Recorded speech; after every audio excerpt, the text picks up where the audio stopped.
Morning.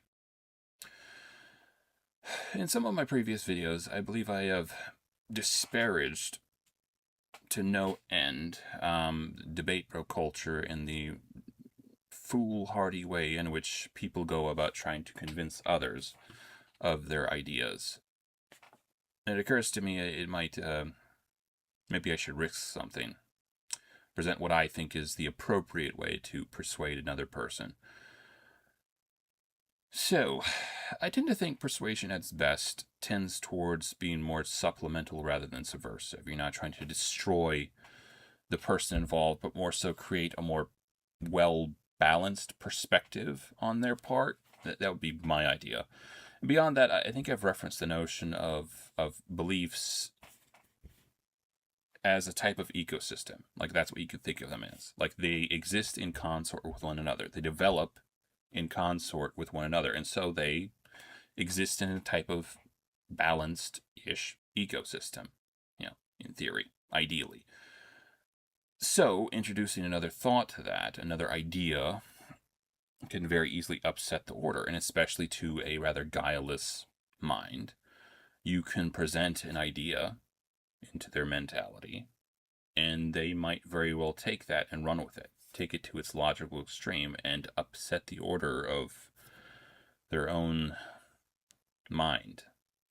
So it feels like maybe the solution to that would involve presenting ideas or thoughts or theories in their fullness. All right, presenting the whole picture of, like, okay, so this is what it's good at, this is what it's bad at, these are the positives, these are the perils, this is the extent to which it could be taken that would be unhealthy, this is its limitations, whatever the case, and present that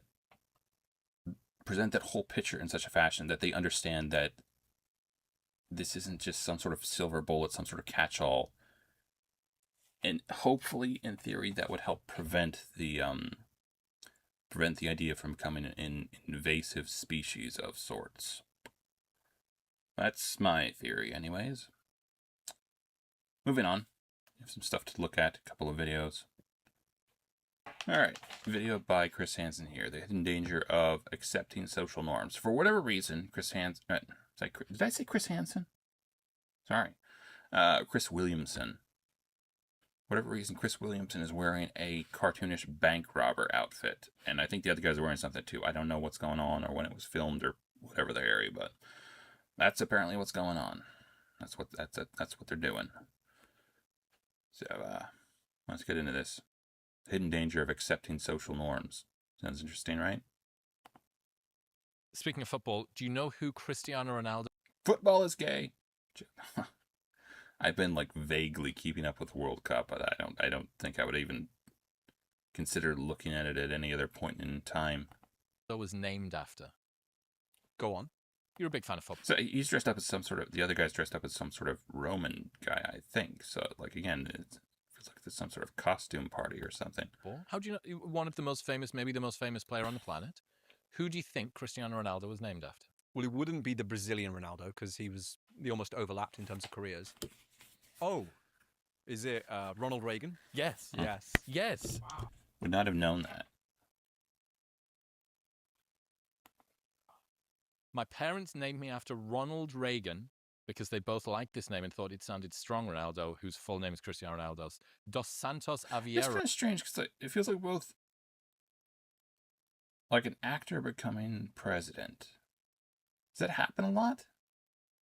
And Trump is kind of maybe a little bit of a parallel case. Anyway. I guess maybe a billionaire becoming president would make more sense, but it both seems like they're kind of people who wouldn't have necessarily gotten involved in politics per se, at least not not in the social aspects, perhaps.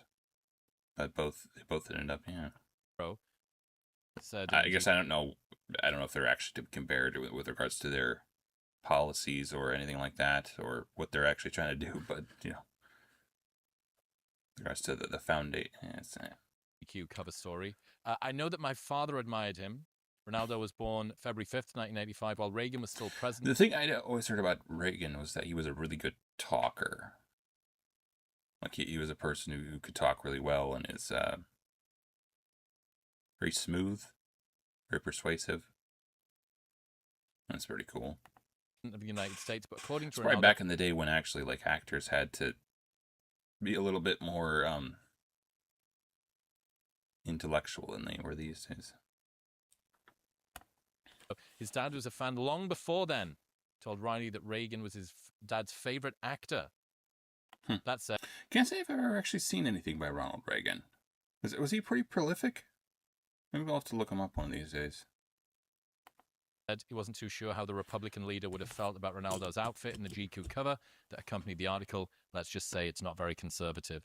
And we've got an image of the outfit that Ronaldo had. That's what you call a. That's what you call a himbo. Ronald Reagan. Just saying it. I mean, Eh. identical, right? That's very much nominative determinism right there. I forgot because I was, I've not been in America, too young for it as well. I forgot the fact that Reagan was an actor. He was an actor beforehand. Was he in big movies and stuff?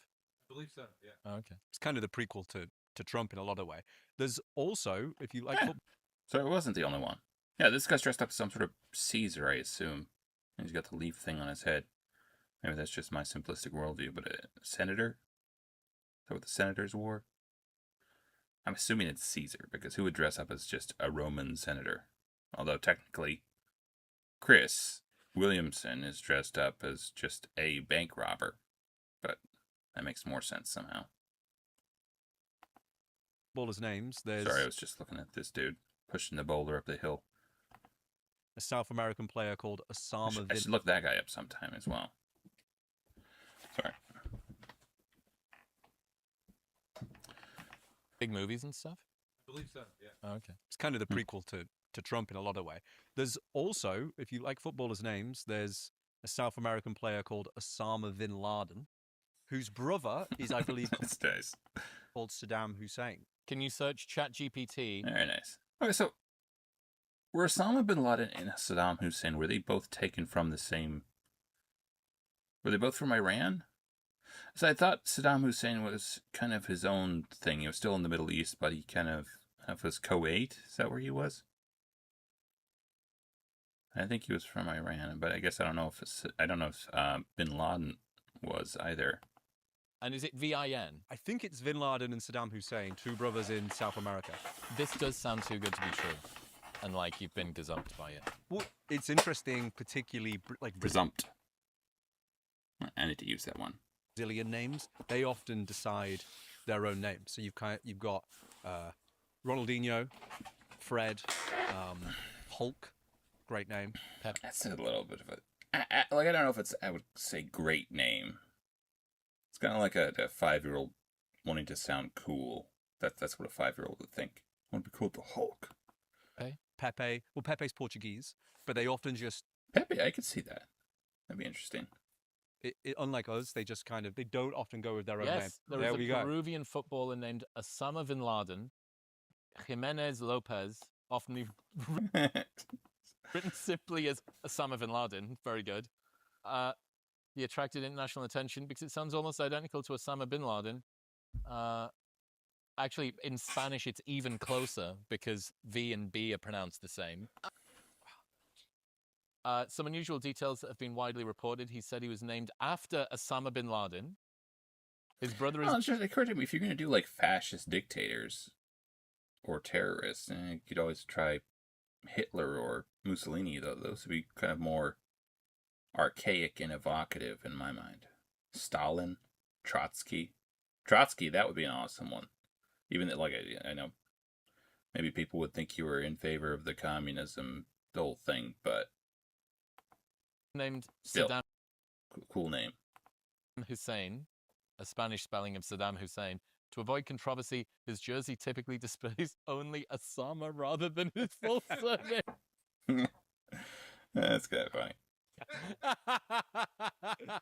Wow. I mean, Wow. I feel like that would get a lot of eyes on it. I know maybe it's like too soon or whatever, but I feel like there would be a lot of people who would take it in stride or whatever. Well, I don't know. Yep, I take that back. Maybe it would be a controversy. I'm not from New York or anything like that, so maybe they're still sensitive about that thing over there. I want to meet his parents. Mm. I want to know what they've been reading.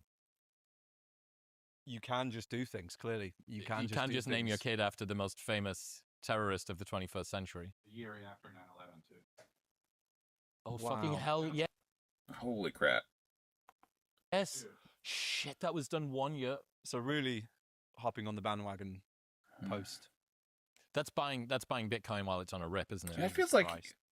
yeah, I don't know. It feels like you kind of put in your. I guess maybe they're in South America, so maybe it's not much of a thing. But it's like if you lived anywhere in America, like you're basically setting your kid up to be the butt of jokes or picked on or smacked around a little bit. What's that story of Rory McDonald's walkout music? Oh, Rory McDonald, UFC fighter, used to walk out to some of the strangest songs. And people would kind of laugh as he was walking out, like, why does he have such a weird niche in music? And it was when it came out, he was interviewed, like, why are you playing out some of these super strange songs? It would mix from like classical music. It would also have It's based.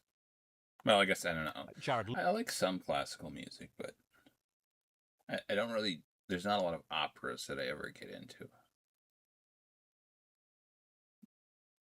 look it up, like the different Rory McDonald songs. And when they interviewed him, he was like, it's not me. Sorry, there's actually one song I was trying to remember. It's from Les Miserables, Beyond the Stars. I want to checkmark that. I want to remember to look that up later because there's a rendition of it that I really like. Who's picking the songs? Never actually watched the actual like musical. Never watched the play. Or the movie for that matter. But like that song. The rendition I'm thinking of is from a musical. Don't know exactly who sung it. Good voice though. Then they go to the UFC and say, Rory's saying you're picking the songs, and it's like, no, I we assume. text Technically, I don't know. him before every single UFC. And when it All right. actually got All right. I'm going to stop interrupting for a little bit. Let them have a word in Edgewise. And when they interviewed him, he was like, it's not me who's picking the songs, it's the UFC. Then they go to the UFC and say, Rory's saying you're picking the songs. And it's like, no, we text him before every single UFC. And when it actually got into it, they were texting his old phone number, which had been given to somebody. If you go on the, go on Reddit. Oh, dear. That's hilarious. So here's the song. So he has a violin orchestra Scroll down. by George A. Quintero. One More Road to Cross by What the Harry? DMX. Personal favorite, Can't Touch This by MC Hammer, UFC Grew up a 133. screw up by Ludacris. So you got to think, he goes from light work, Lupe Fiasco, I love not the bad fact song. he did We Found Love We twice Found in Love. a row. What the Harry? He came out to Saint Anger by Metallica twice in a row as well. He came out by 46 and 2 by Tool. That's a fucking slamming. And then Got the Life Oh, yeah, man. by Korn. Okay. But So whoever has the phone was yanking his chain or yanking the UFC's chain or whatever? I'm assuming, like, I guess, I don't know, like, did he give the phone to someone else who he knew? Because that would make maybe the most sense of that. Like, if it's someone he knew and it's just like, yeah, let's just tell him to do that song. so he says the UFC chooses. The UFC says he chooses. What's the truth? Well, it was somebody had his old phone number. So the UFC was texting it, and this person was obviously a UFC fan that was kind of in on the joke and just absolutely went So maybe it was just someone that's having fun. on a rampage for multiple years. What would be the worst song to walk out to for you? Oh, I'm trying to think. Barbie girl. I'm a Barbie girl. Sorry. Me. Or best? Well, when I came down the Love Lift for Take Me Out, my first dating show, I wanted Jamie First. Jones' Hungry for the Power, because at the time I thought I was really cool because I just done the season in Ibiza and everybody did remixes of it saying Hungry for the Powder. Mm. And I was like, oh, I'm fucking sick, man. I used to go to I'm sniffing ketamine in Ibiza and that. And Mm-hmm. the producers looked at me and said, why have you got this very low energy deep house track for the walkout? We're going to give you example, Love Kickstarts Again. Is that Mhm. okay? Fair enough. So that's like as you come down and everyone's doing this, clapping above their heads. And the love kick starts again. Chris Williamson. Yep. Do you ever think Single man reveal you. It is strange. I was thinking, like, I was trying to remember, like, when you're a young person, it does feel like you tend to want people to take you very seriously. I don't know. There's something about that. I don't know if it fades with age at all. It feels like you care less, maybe, what other people think in general as you get older. If you have a more established sense of character or self, I think that helps with that a lot. Right, helps you be less malleable in that regard. Self. That's Wow. what it is. Did you get? How did you perform? Did you get a date off Take Me Out? Did I get a date? I don't know. I don't know. You might have got immediate- Blackout.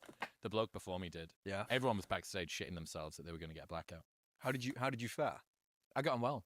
What was a deep conspiracy about Take Me Out, which for the American people is a kind of British staple dating show, the first of many dating shows for me. And The whole notion of going on a dating show would be like you'd have to maybe have a certain type of personality to be into that, in my mind. the biggest fear that anybody had was that all of the girls would turn their lights off. But earlier in the season, because for every time that they don't go on a date, that's another week that they're on TV. So all of the girls were incentivized at the start of the season to hit their lights so that you didn't get as much. And I was episode 2.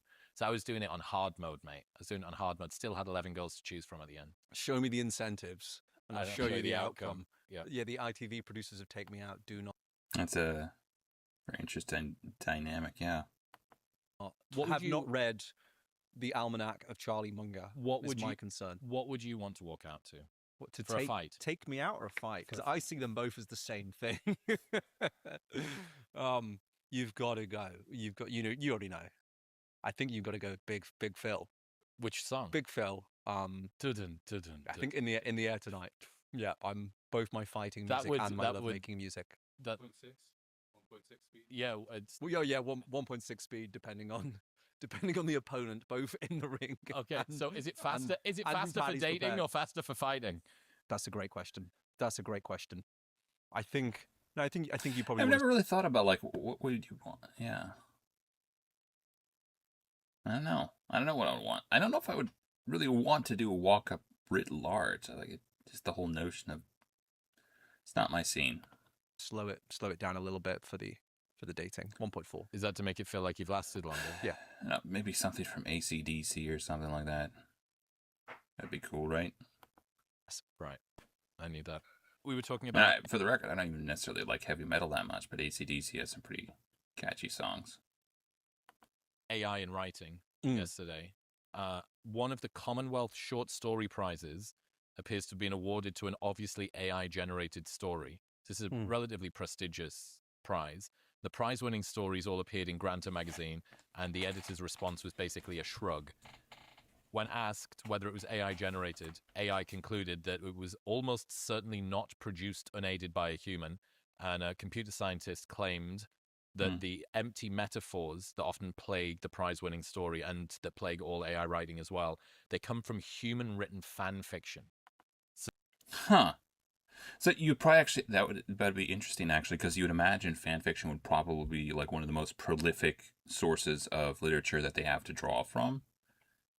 That's really interesting, like as to how that would affect like their training, the way they train their AI. It's interesting. Very interesting. But this is the source of a lot of the very strange, very clunky analogies that you see. So, for instance, the rare phrase, the patience of a reptile, which appears in this allegedly AI-generated story, also occurs in a fan fiction based on the Japanese anime and manga Naruto. I can imagine like the patience of a snake or something. The patience of a reptile. That sounds strange.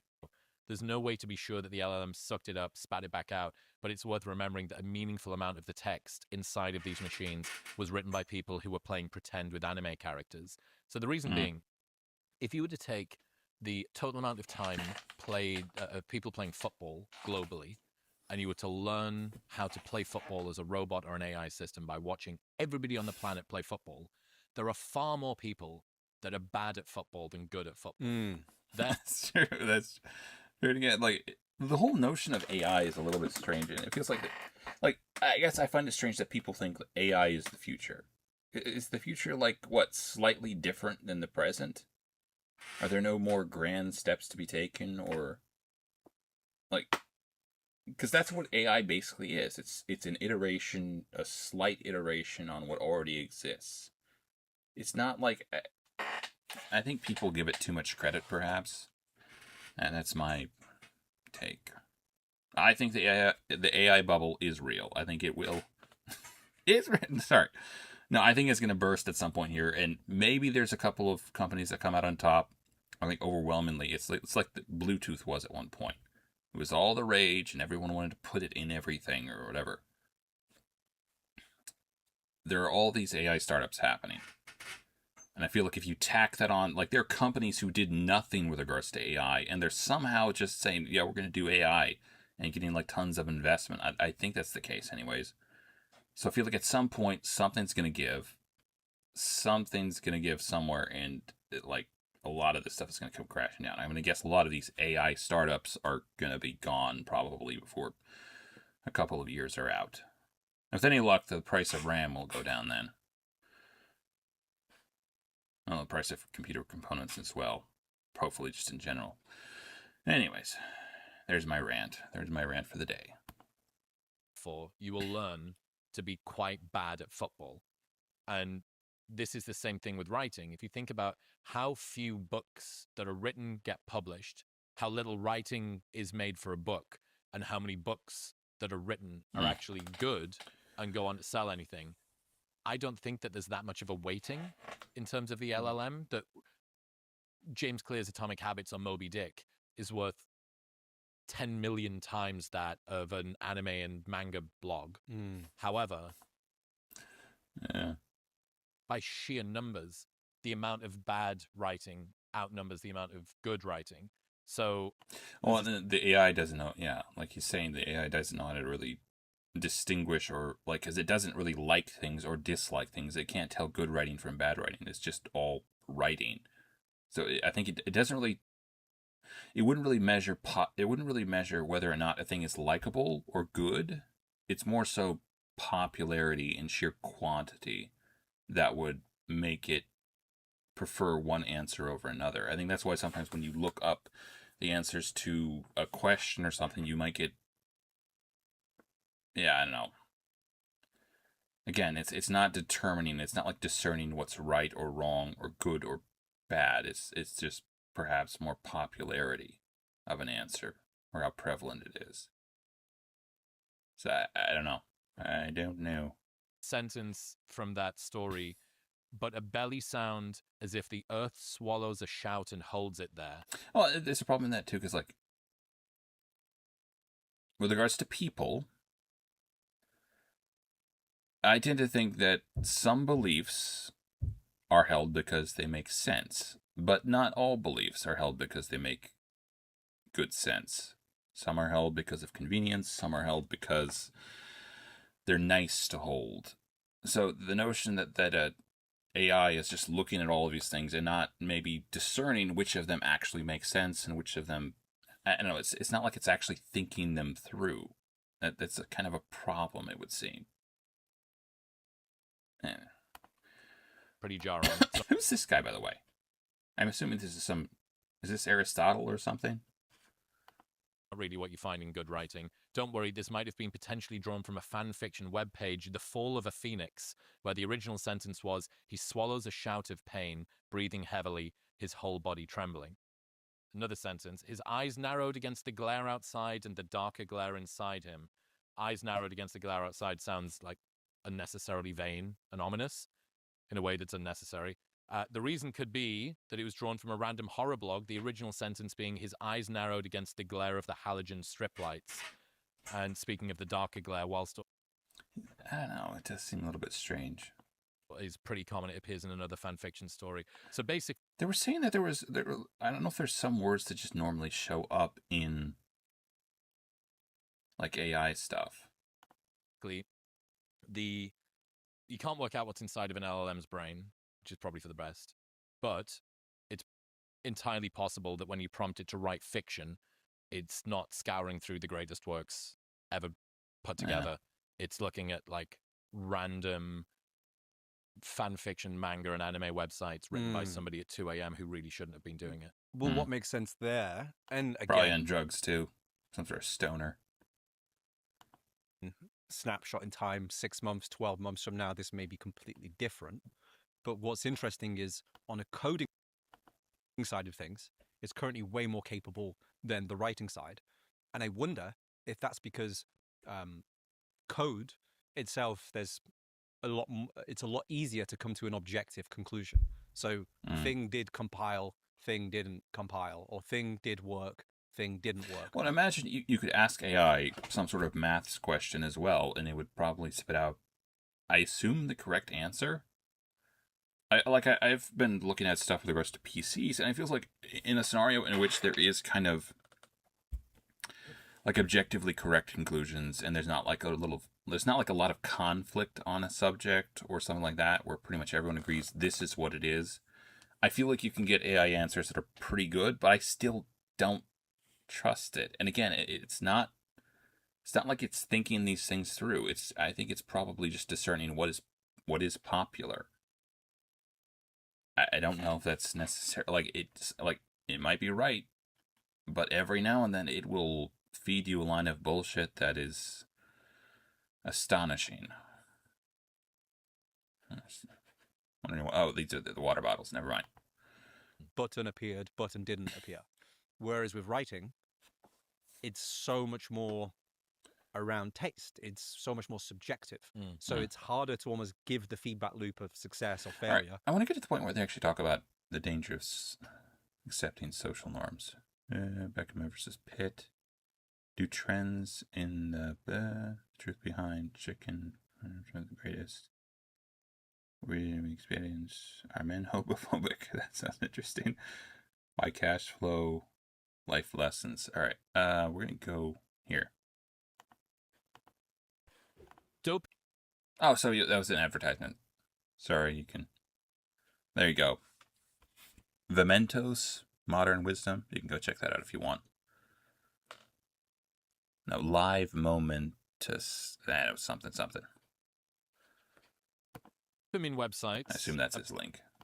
Becoming a new trend in South Korea. These services let users endlessly browse food delivery menus, read reviews, fill shopping carts, and even track it. I thought he'd given up the burglar costume, but no, I guess that was just an advertisement. Korea. The only catch, you can't actually place an order. So hold There are on. also virtual smoke breaks where users free menu / Modern Wisdom and Modern Wisdom. A checkout. Dopamine websites are becoming a new trend in South Korea. These services let users endlessly browse food delivery menus, read reviews. I'd heard about that. So it's just like kind of a placebo for shopping addictions. Like I don't know.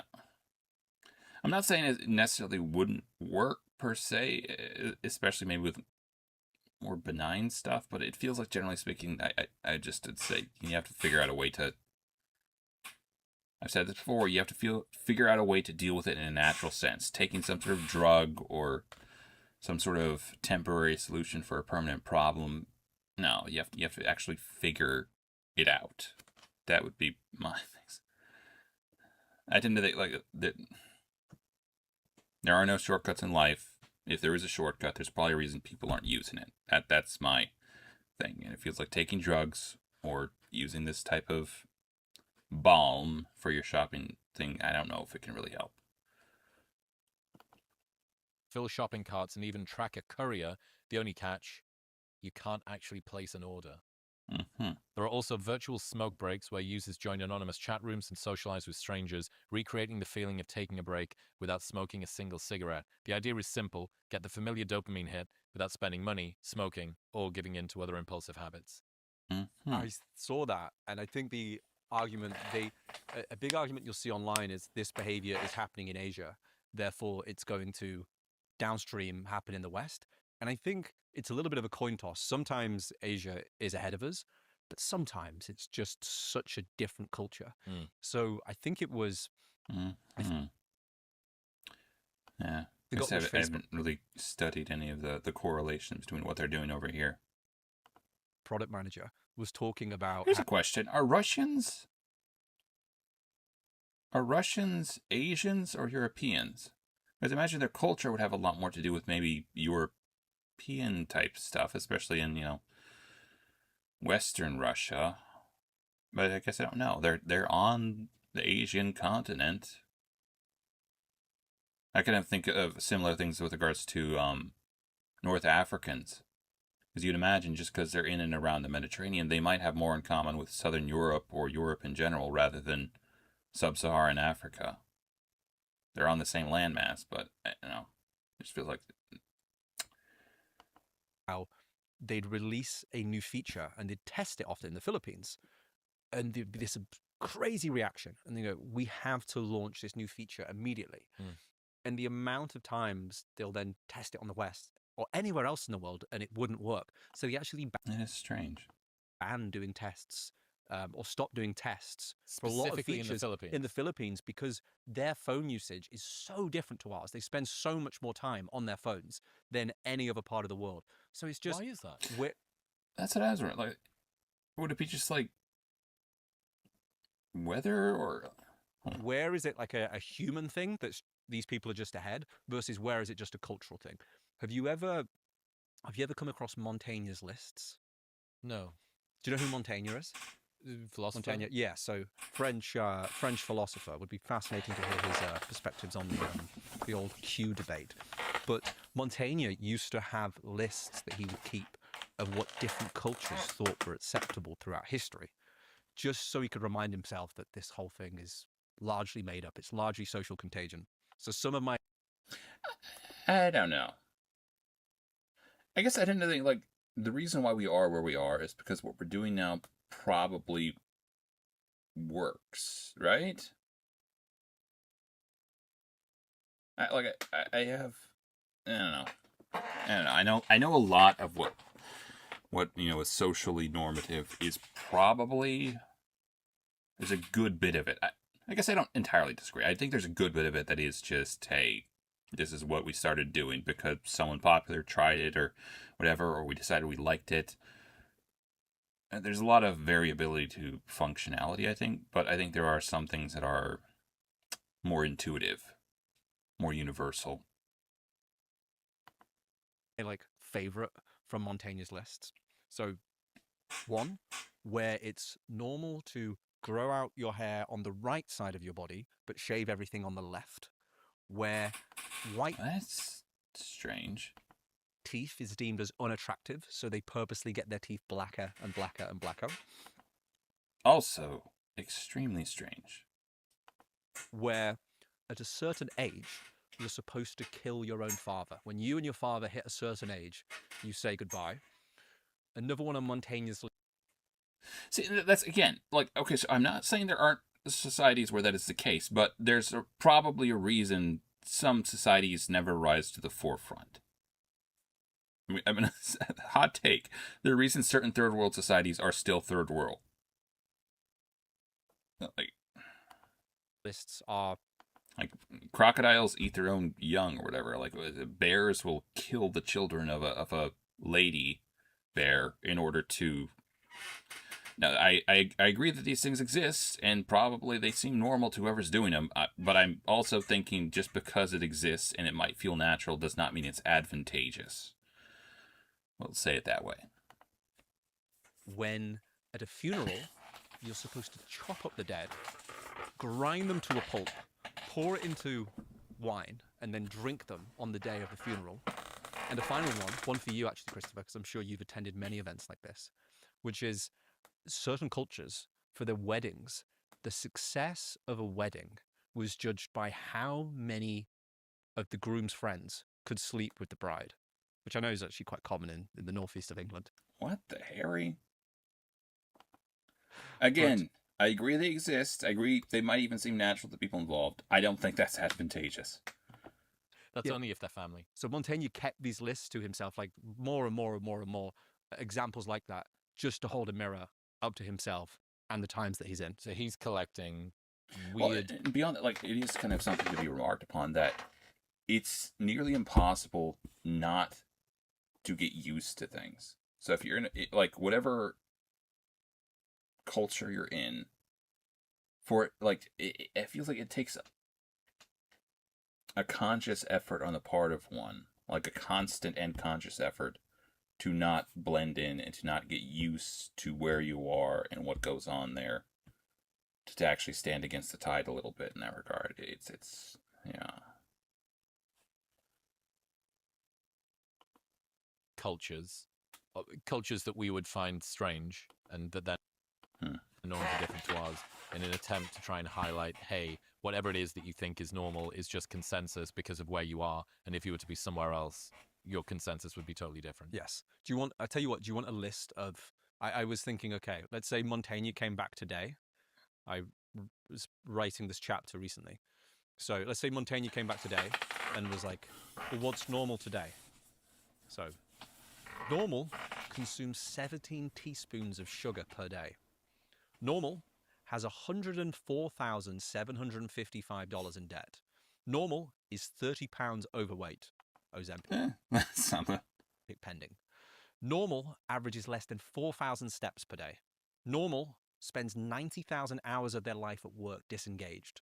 Normal stays indoors for 22.3 hours per day. Normal spends more time on the toilet than exercising. Normal hasn't finished a book in the last 12 months. Normal experiences under 10 minutes per day in silence. Normal will spend 20 years of their life watching TV or scrolling social media. Under That is strange. 10 minutes a day in silence, Mhm. and more time on the toilet than I think I've already got that beat because I tend to go on like a morning walk without my phone or whatever. So, yes, I feel very superior because of that. Just saying. exercising. But again, I agree.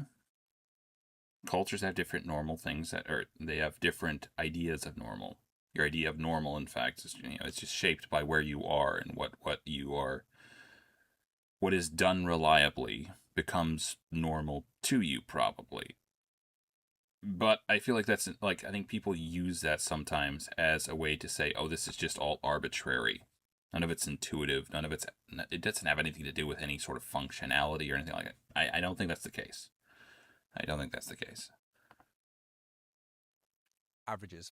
But then there's always a criticism around averages that you end up netting it out.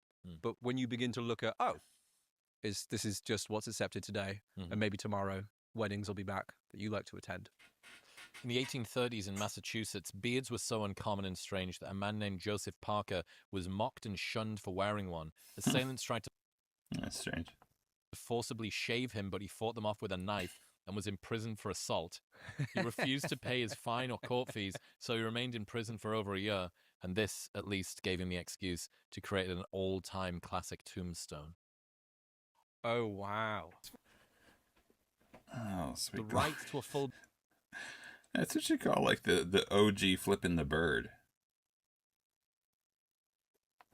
beard is honored by the grave of a man who was attacked and jailed due to his facial hair. Wow. Talk about norms, mate. That's a great beard. On the one of the things that everybody kind of has discussed in the marketing space for ages is that live streaming will become normal in the West because it's normal in the East. But I'm yet to see like live shopping where people sit there for hours and hours per day. I'm yet to see that fully take off. Well, it depends what you mean, because live streaming, Kick, Twitch, obviously that's Live streaming. Also, I don't know like exactly what they mean in that regard because it does feel like it's somewhat normalized. Like people find IRL live streamers to be insufferable, I think, with good reason. So I don't know exactly what they're talking about. Yes. But actual live shopping, sorry. Live shopping different. Okay. IRL streaming feels. I don't know whether they've got that in. I bet they don't have that in Asia.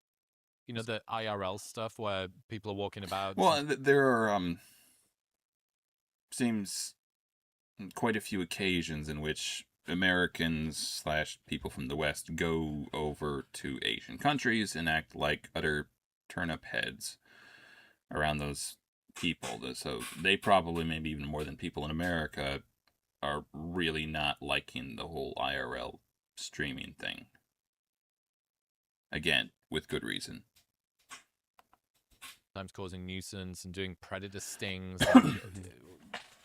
I imagine That's they the whole don't. thing too. Like where I think there are a couple of predator catchers which are actually I guess I don't know if you guys follow this at all, but there are a couple of predator catchers. I think Alex Rosen might be one guy who actually does work with the police and has some sort of site where you can track who's been put in prison and for how long or whatever. But there's a lot of people who they emphasize the sensational side of it. So there can be issues there where they just are, like a 5-year-old has found their father's gun. They act with an extreme degree of negligence with regards to trying to actually catch someone. They're more there for the spectacle. And it kind of sucks, because you'd think they would want to do it with a degree of competency that would actually ensure that people get put away. But no. Because a good bit of Asia feels like it's got honor culture, where you don't want to disrupt. I mean, you've seen the Japanese subways, the Japanese tube, and I've been on the phone to a friend who lives in Japan, and he'll warn me while he's on the side of the subway waiting at the terminal, and then he'll tell me, look, I'm just about to get on, and he won't say anything. He won't respond to me on the phone. He won't even whisper. So I'll be talking to him for 3 minutes without him being able to respond. And then he'll get off and he'll talk back to me. Like, that's That's pretty cool.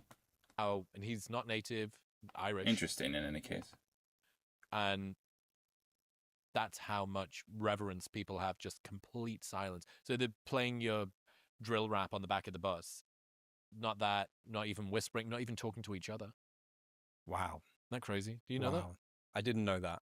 It's interesting how much of who you think you are is just postcode. Oh, it's so much of it's ecology, right? I mean, and that's the reason why changing your environment has such a big impact on your life. If you, It's really strange how much of that can play into it. Anyways, you guys can go check out the rest of this if you like. What is it?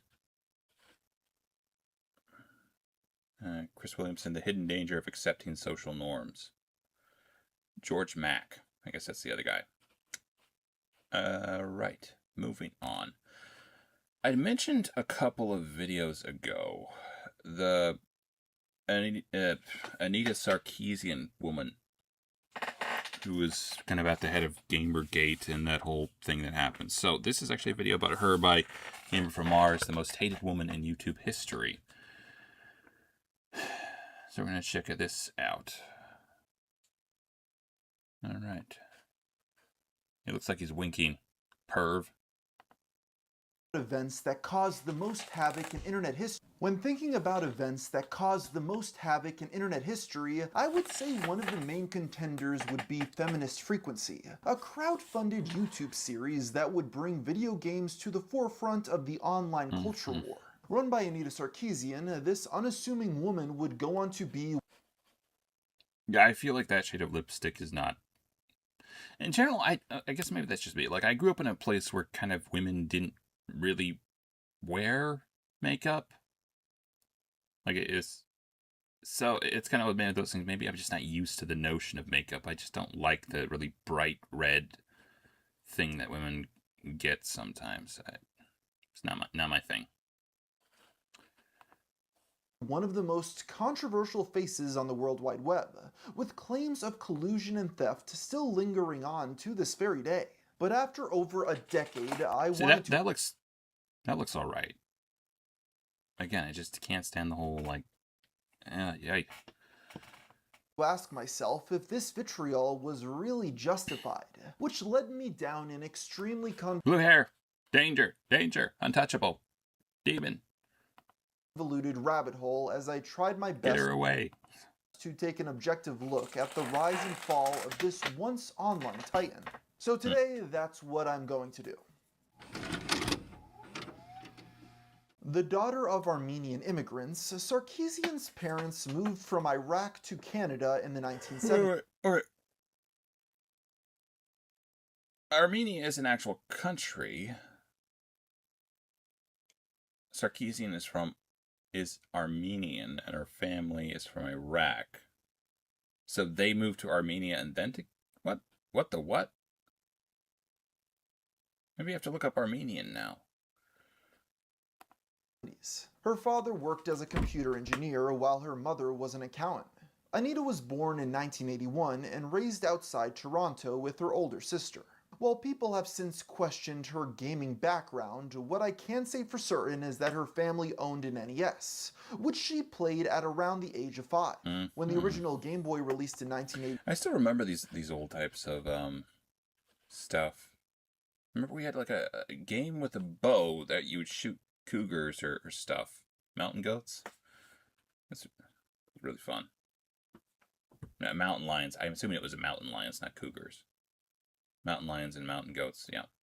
Fun game. she begged her parents to buy one. They argued it wasn't a toy for girls, as it was right there in the name. They ultimately relented, even buying a Super Nintendo when she And so it began. So her villain arc began. turned 10. Anita's home life was a blend of Armenian and Arabic culture, with her family Okay, still so I'm assuming her mother would have been Armenian, or maybe her dad is Armenian. I don't know. having loved ones in Like, there's kind of a whole thing where I think in Islam they're pretty dicey with regards to letting women marry non-Muslims, but they'll allow men to marry non-Muslims. But I don't know if it necessarily goes the other way a lot. Could be wrong. Iraq, she got a different view of the first Gulf War. But the differences went deeper than that. When Anita first started school, she could barely speak English. That got her bullied to the point that she never spoke Armenian again. I spoke Armenian. My parents were like, "You'll learn English at school." Well, okay. All of these kids made fun of me. I came home and said, "I'm never speaking Armenian again," and I never did. Became attention where I needed to become more like these Canadian school friends. I wanted to fit in. Yeah. Eventually, That's a she good learned imagine. to There's this weird thing, like, I don't know, like, at what point in my... It feels like as a kid, you kind of, like, if you fit in, then maybe you want to be special, or if you are very unique and people kind of single you out for bullying, maybe you want to fit in. I don't know. Like, there's kind of inverse relationship to what you have as a matter of course versus what you want. fit in as she moved through middle school. In those years, she tried to live up to her parents' expectations, but changed in high school as she explored the counterculture. That looks like a buff nerd. The young teen began changing outfits at school to wear things her mom didn't approve of. She listened to grunge and Marilyn Manson, but she was I know it's probably the most stereotypical thing ever, but I'm wondering if that would mean that her mom was the... Never mind. I'm assuming her, like, if she's worried about her mom but not her dad, maybe her mom was the Muslim. I'm not for sure. Not for sure.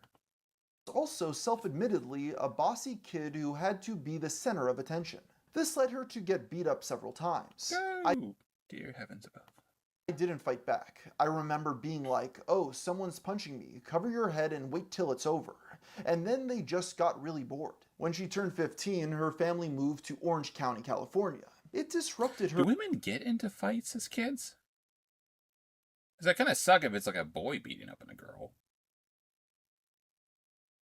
I don't know, maybe like at like before a certain age it doesn't really matter, but like... her entire social life, but she found her crowd at a place they called Hippie Hill. The school wasn't big... Hippies! enough for many clicks, so it became a de facto place Sorry, I feel kind of bad for saying untouchable now because she is actually kind of foreign. I feel better if I had said the untouchable thing about the hippies. for anyone different. Anita got into punk and started abusing drugs, even shaving her head. I was very ragey. I liked anything that was angry. I didn't like anything that was normal. That's what, like, we were talking about this in the previous video, obviously. Like, maybe along with saying there, like, it feels like there are people who are, they maybe use the term normal to justify being, like, needlessly defiant. Like, impractically so. If that makes sense. Like, I don't know. Despite this, she left after a few years, finding that the group was destructive in nature. It was around this time her family got access to the internet. Her father taught her how to build PCs, and she was hooked. I had my own in my bedroom. I was building Cool. That's okay, cool. Courtney Love fan pages on GeoCities. I was learning how to code. By the time she graduated, her immigrant parents' aspirations for her had evaporated. Sarkeesian left home, couch surfing between jobs in several colleges. By 2003, she worked at a hotel and did freelance web design on the side. That year, she enrolled at Santa Monica College, which would end up being a major catalyst in her life. The school was a hotbed for radical ideas and activism. Of course. Like many a young person, they go to college and they get all sorts of ideas about the world should work. No, I don't know where. That was especially true in light of the Iraq War.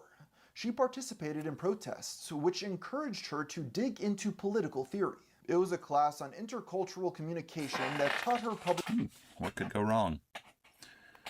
speaking and audience analysis. She helped organize on issues like climate change and alternatives to capitalism. Ms. Sarkeesian Oh, sweet glory. Who could have guessed? Some communist bullshit. completed her undergrad studies at Cal State Northridge, receiving her bachelor's in 2007. This is when she took interest in performance as a mode of activism. For what it's worth, I do agree that capitalism can have issues. I just think it's kind of like that. What was it, Benjamin Franklin? Democracy is the worst system of government except for all the others. Capitalism is the worst system of economy except for all the others. That's my I tend to believe that way. She moved to New York to publicize the work of political action groups. That entailed learning photography and giving them media training. A friend from the time recalled, Anita understood how to tell stories and how to work the media. It's worth mentioning that the label It's a fancy way of just saying she knew how to lie. I don't know. Maybe that's an oversimplification, but it does seem like that would be a lawyer's way of whitewashing it, so to speak. she'd place upon herself were different Putting in a spin on it. this era. I was one of those feminists who was like, I believe in equal rights, but I'm not a feminist. But she, quote, fell in the wrong crowd and delved into social justice activism. I sort of joke about how it was the most liberating thing that ever happened to me and also the most frustrating for everyone around me. Because like when you start learning about systems, everything is sexist, everything is racist, everything is homophobic. Okay, well, and that sounds remarkably sensible. We'll see. you have to point it all out to everyone all of the time. So there's a good year of my life. There's a good year of my life where it was just I was the most obnoxious person to be around. Shortly after, Anita won a scholarship to the prestigious York University in Toronto. This was the first time her work focused on feminism. It was also at grad school that she drafted up a little idea that would later be known as feminist frequency. The earliest snapshot of Anita's Twitter account shows it was created in November of Why do female villain always gotta be crazy, violent, seductive sociopaths that lure poor defenseless man into malevolent trap? I don't think that's necessarily the case. Here's a question. Like, I assume in games, just on balance, as with movies probably, most of the protagonists are generally above average attractiveness. I imagine villains would maybe be more variable, but especially with regards to women, like, I don't know if there's a lot of people that would want a really ugly. I don't know. 2008. It was used to promote a site she designed for CUPE in 3903, the campus's largest trade union. When she had only 11 followers, Unions. Sorry. one of those was a man named Another hot take. I think unions can be really good, but I think very easily they just become the same sort of problem that, the corporations do. They just become the same sort of oppressive force that at the monopolistic corporations. They have the same tendency maybe towards that, because it feels like, well, I say same. I think it's a different sort of thing, but it's still bad, because it's very easy once they get a little bit of power to make it impossible for, little startups to actually work, because they have to pay their workers a certain amount and they can't work their workers over hours. It feels like they can tend to abuse their powers to the same extent that corporations do. Jonathan McIntosh. McIntosh was a well-regarded artist for his social justice activism. It's unclear how he and Anita met, although she was a fan of his self-made video remixes. The first post on her newly formed blog, Feminist Frequency, acknowledges he designed the site's graphics. The Feminist Frequency YouTube channel was created on February 14th, 2009. Her stated goal was to explore media from a fangirl perspective. These early videos were simple, with her talking mostly unscripted and editing them down in post. The first went live in May, with 4 more by the end of the year.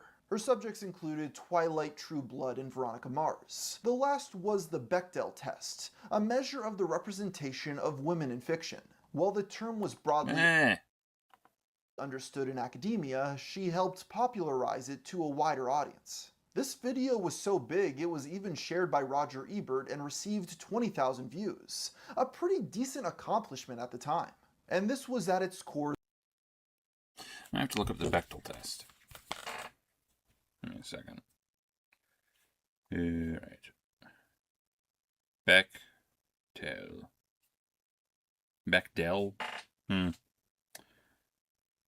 To pass, a story must meet 3 criteria. This is an AI answer for the record. It must feature at least 2 named women who talk to each other about something other than a... What the... That seems completely arbitrary. Let me go to the actual site.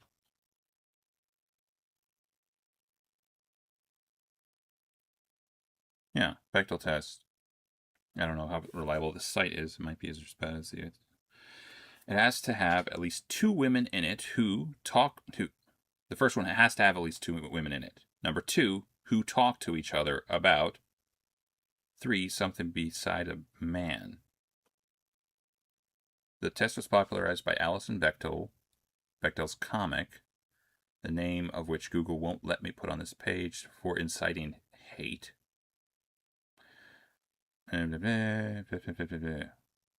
Yeah. Sounds...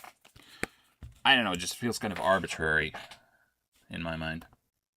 The intent of her series. So you can't just have women, you have to have women who talk together about something other than a man. Seems like that wouldn't really exist in rom-coms, right? Well, maybe it exists in rom-coms, but it feels like... I don't know. No, scrap that. Probably does, I don't know. Taking these concepts and making them mainstream.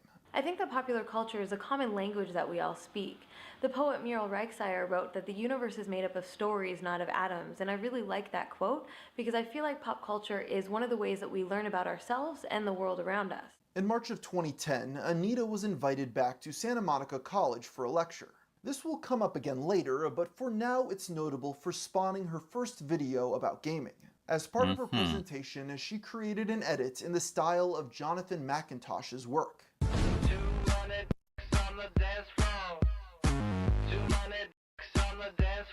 Her next 2 uploads were for Bitch Media's blog Mad World. One video proved controversial for criticizing the game Bayonetta. Anita dismissed the franchise as adolescent fantasy, calling it overly sexualized and pornographic. First, the positive things about... Here's a question, I guess a question. I know. I tend to, like, as a Christian, I prefer the notion of, like, tasteful attractive rather than slutty attractive. Actually, there's a weird thing where, like, I almost I've gotten to the point where almost like when you see someone who looks or dresses slutty, it's kind of like seeing a fat girl. It's that same type of greed or avarice, gluttony. I don't know. Like a lack of self-control in my mind is whatever the orientation of it is rarely attractive. Yeah, like I said, I prefer tasteful attractive to slutty attractive, but also people make products for their clients. That is unfortunately the way of the world. And apparently a lot of people, who would have thought it, guys like women who are scantily clad. Unfortunately. I don't know. It just feels like you're kind of trying to, empty the ocean with a spoon. It's a hard thing to try to sell to people. The game. She's a single mother, and that's kind of And pornographic. first the positive things about the game. She's a single mother, and Why is that? Again, it feels like they're putting a lot of like arbitrary criteria as to like, this is what makes a woman strong, and everything else that I like maybe it would be like if you were to take and try and steelman it, the notion that you want more variableness in in characters, or like more interesting characters in gaming. Okay, fine. But it feels like, again, this notion of like the Bechdel test, like you have to have two women talking to each other about something that's not a man. Like, why? Well, obviously you want them to be involved in the story, but that they have to be talking to each other about something that's not a man. They have to be in a female group. Like, I don't really get that.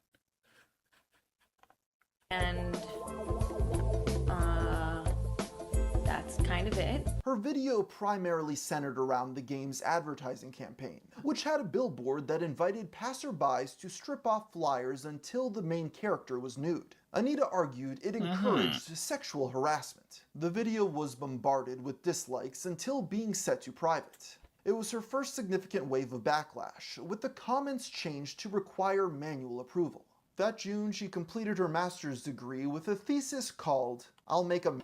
Does this guy have a few like little weird tics? Is he autistic or something? Approval. That June, she completed her master's degree with a thesis called Like that. "I'll Make a Man Out of You." I like him, but Strong women in science fiction and fantasy television. The paper analyzed female protagonists and the problem. Look, I realize there are female stereotypes in games. Would there not be also kind of male stereotypes as well? And maybe she would go after that as well. Like, and if she were being principled, she would probably say, yeah, of course there's male stereotypes. We need more variability in that too. But like, I don't know if that's necessarily the case. There's a type of simplicity, I think, to storytelling. Certain things work, certain things don't. Generally speaking, you want your character to be heroic in some sense. You could say that's a stereotype. They have to be some sort of hero. Come on. What are you talking about? Like, oh, the good guy has to win at the end? Come on. Like, it feels like you're making a problem out of something that might not necessarily be the problem. It might just be what people like or what works in a story. And yes, a femme fatale who's trying to corrupt a youth or something, if they're a villain, or who might turn good at the end or something. I like that works as a storyline. With replicating what she called stereotypically masculine behavior. Interestingly, Macintosh is thanked in the acknowledgments. Without the support of Julien Devedeux and Nis Bogin, I would not have been able to complete this project. And finally, I would like to thank Jonathan Macintosh for spending countless hours watching and critically analyzing television shows with me. Critically analyzing.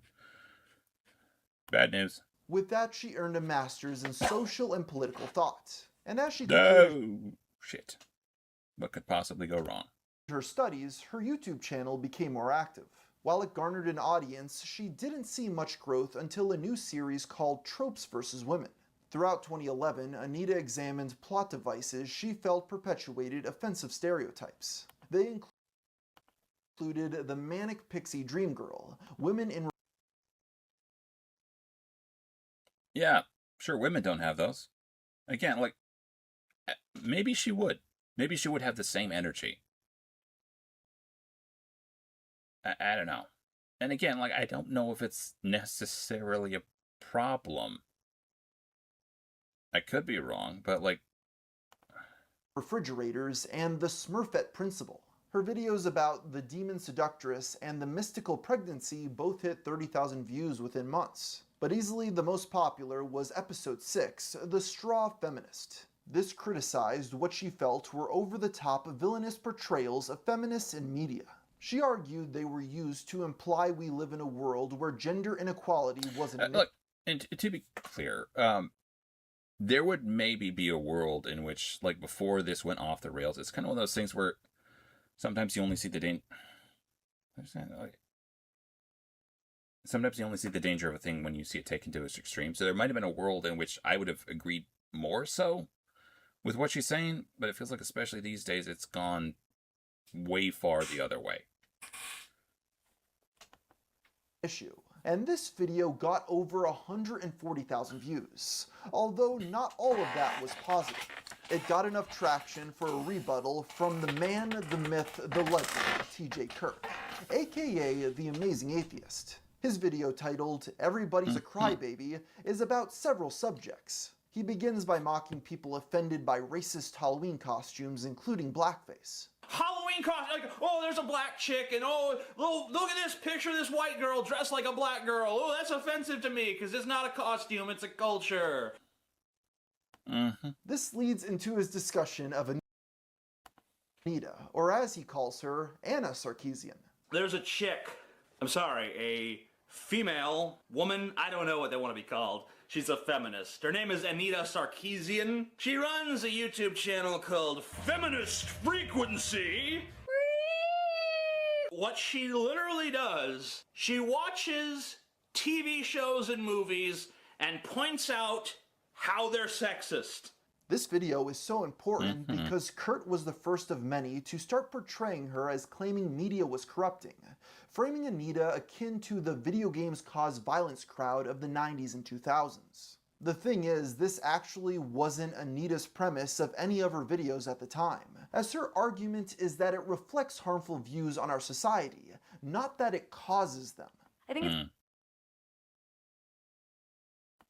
important to critically engage with video games and comic books and movies and TV shows because it's a reflection of our society. Whatever the case. I don't know.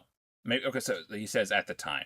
But it feels like, maybe hindsight 2020, it feels like she was trying to socially engineer some shit. It was the first time another creator picked on her show, with many TJ fans hate subbing her channel. It's actually crazy to think about now, but in the early days of YouTube, it was a normal practice for groups to subscribe to channels en masse, just so they'd get a reminder on their feed to dislike their most recent video. The OG form of racial... I feel like they really shouldn't have gotten rid of the dislike feature. Like, I don't know, obviously it's not cool when people abuse it, but getting rid of it might have presented its own issues as well. If you will. It was an early sign of the eventual feud between atheists and feminists. A month later, her channel surpassed... Who would have thought it? Because it feels like there's a whole different breed of atheists these days. 10,000 subscribers. In addition to her output, she moved to San Francisco. Like, I guess maybe it would have come off as, like, puritanical, so their initial response would have been, no, don't do blah, blah, blah, blah. No, it feels like atheists have very much gone the other way.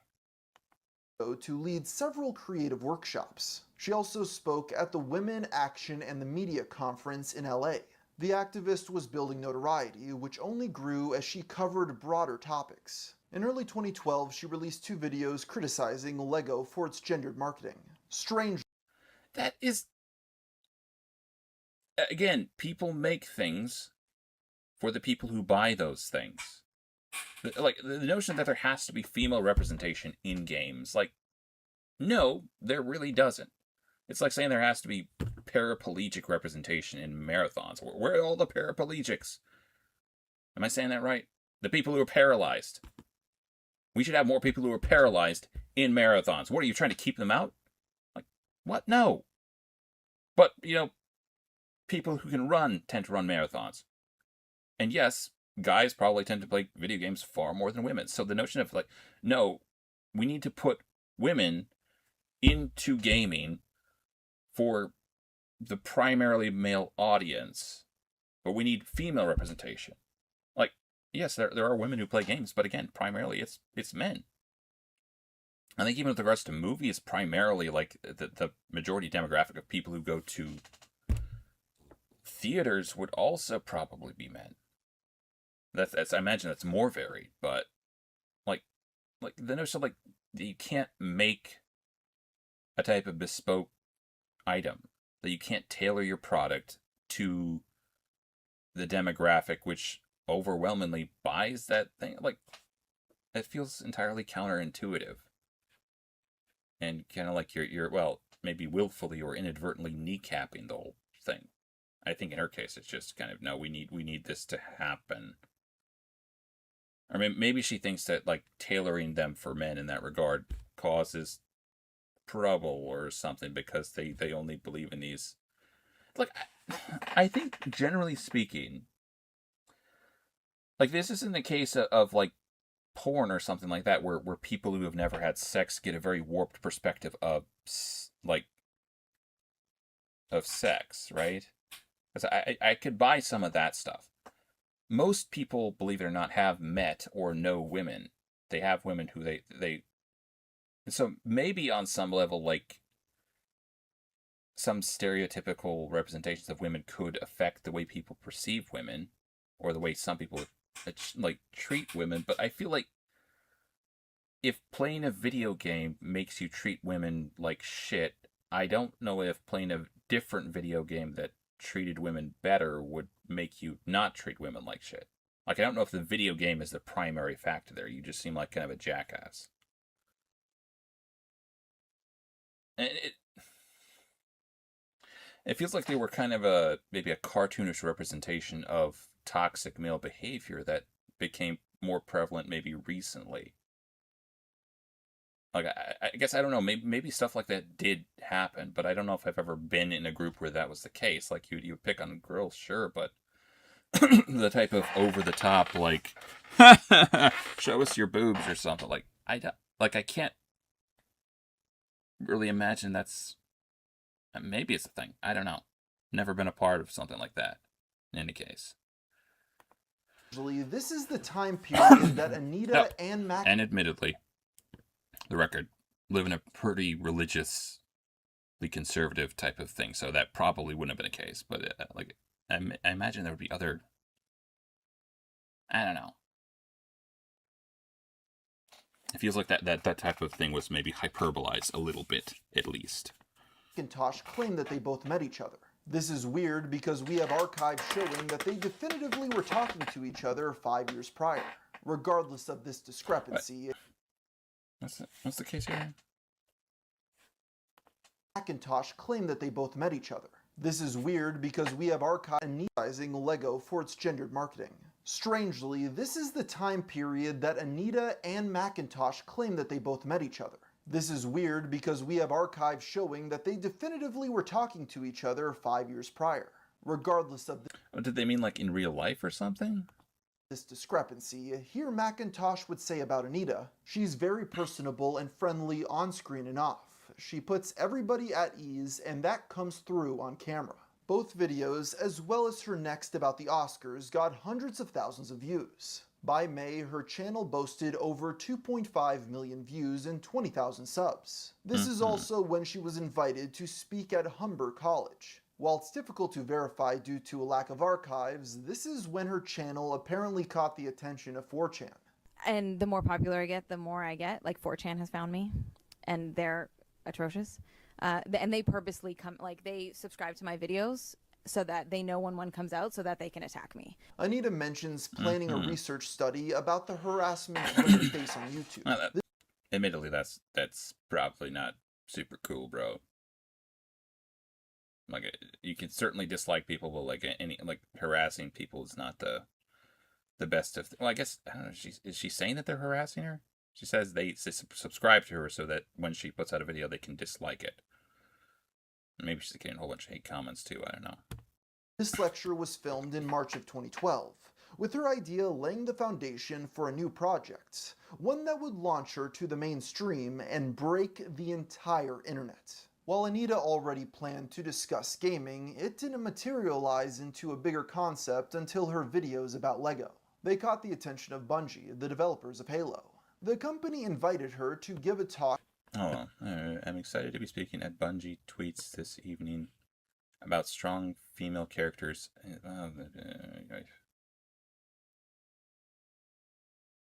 Feels like this has become the stereotype now. Strong female characters.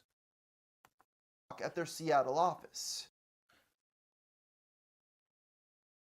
You should show them who they are dealing with. It just occurs to me, like, is this about the time when Halo games started going downhill? I don't know.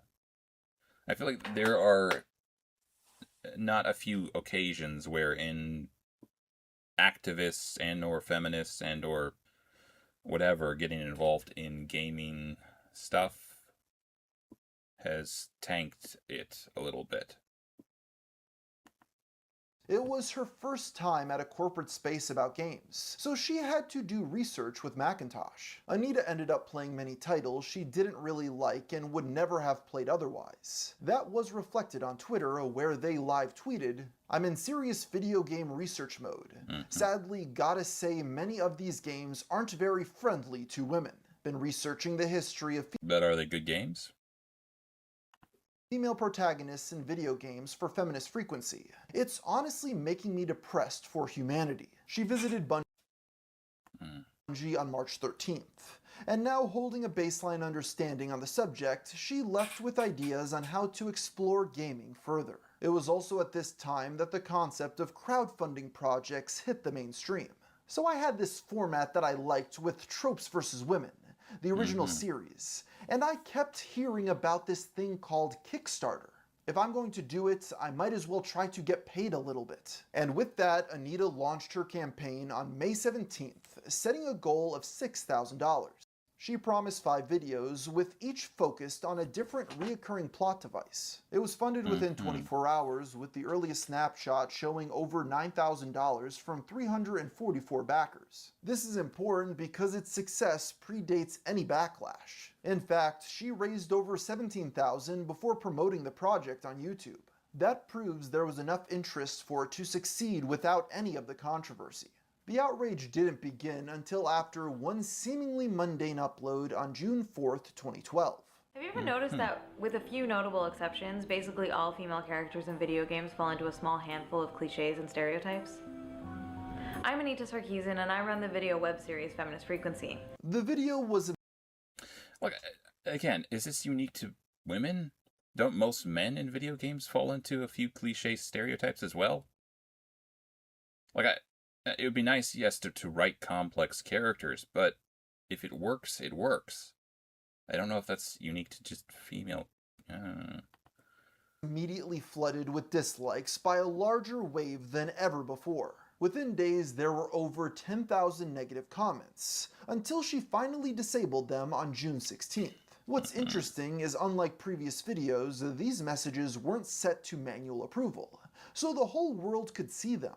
The description states, "I have left the comments open on this video as a way of showing why this topic is so important. Don't feed the trolls, except maybe to thank them for..." Alright, hold on. So important. I apologize for all the hate speech, misogyny, racism, threats, and ignorance that were left below over this 2-week period. The trolls only managed to prove to everyone that sexism in gaming is indeed a huge problem. Okay, is the racism against her? I don't know. I kind of feel like I was a little bit weird because she is Armenian and she kind of looks, she feels like white passing-ish, but I don't know. Anyways, the trolls only managed to prove to everyone that sexism in gaming is indeed a huge problem. I guess I don't know. I don't know what was written, so.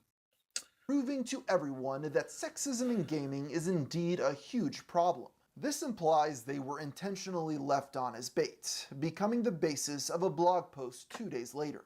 These are the types of silencing tactics often used against women on the internet who dare to speak up. Things only intensify. But these won't stop saying. I think that's what it said, right? But they won't stop me. Used against women on the internet who dare to speak up. Things only intensified, result. You know, I've thought about this before. Would she be equally as annoying as a guy? If a guy were saying the exact same thing that she is, would it be as annoying? More? Less? Same? I don't know. Resulting in a second post on June 10th. This coordinated I attack. feel like there's a universality to some certain assertive and or annoying characteristics. Maybe you would call it a different thing, but it feels like you would still maybe not like the person involved. Has included attempts to get my accounts banned. A torrent of hate on YouTube, plus countless threats of violence, death, sexual assault, and rape. As part of that intimidation effort, the Wikipedia page about me was vandalized with Just misogyny. to clarify, disavow. I disavow, the whole racism, death, sexual assault, and whatever. Okay? Just to clarify. Not cool, man. Language, pornography, and racial slurs. In hindsight, something I can't shake the feeling of is that Anita knew what she was doing here. Given her previous media training, she likely knew how to leverage the negativity to her favor. It would also make sense given her previous idea of a research study. But of course, that doesn't justify some of the insane comments being left about a series that didn't exist yet, especially one already funded by her own audience. The story first got coverage from gaming outlets like GameSpot, Kotaku, and Rock Paper Shotgun, spreading until reaching The Guardian. If you think sexism is okay in games, you may be in the wrong century. I think what you deem sexism and what I would deem sexism might be very different things, but alright. Decades into the games industry existence, why do women still have to put up with the most revolting, most insidious forms of sexism around them? Are they just too advanced for it? It quickly sparked a wider debate over if and how the community should change. Her Kickstarter ended on June 17th, raising over $150,000. Well, aside from the reaction of the general public so far, which makes it kind of seem like you've done more harm than good for females. How about that? While many were already shocked, it was only going to escalate. Anita was targeted with DDoS attacks and attempts to hack her account. They tried to dox her but were unsuccessful. A wide variety of memes circulated, and many using offensive derogatory imagery. This led her to make a third post on July 1st about image-based harassment. It emphasized the degrading and often pornographic images made to intimidate her. It once again got media coverage, getting her on CBC radio. Again, not cool. Disavow. But that paled in comparison to what happened next. 4 days later, a user on Newgrounds published Beat Up Anita Sarkeesian. This flash game allowed you to simulate punching the feminist Still not cool. Until she had black eyes. Its description ironically accused her of ignoring constructive criticism. The headlines wrote themselves with an easy-to-point-to example of gamers' unhinged hatred. It was covered by the New Statesman again, quickly disseminating to other outlets to highlight online harassment. The trolls turned her into a martyr, garnering sympathy from the public at large. Anita was subsequently invited to EA Dice, the devs. We stand by her 100%. Behind Battlefield and Mirror's Edge. She even held a TEDx talk about the response. So I'm no stranger to some level of sexist backlash. I've sadly gotten used to sexist slurs and sexist insults, usually involving kitchens and sandwiches. But what happened this time was a little bit different. I found myself the target of a massive online hate campaign. Feminist Frequency ended the year with 36,000 subscribers, and Macintosh and Anita got right to work, purchasing over 300 games for their research. While much of the backlash at the time was surface level, there was some more valid criticism. When her video on Bayonetta resurfaced, many felt it was obvious she never played the game. There was also a tweet that implied she was in favor of race-segregated classrooms. I've actually read many studies that state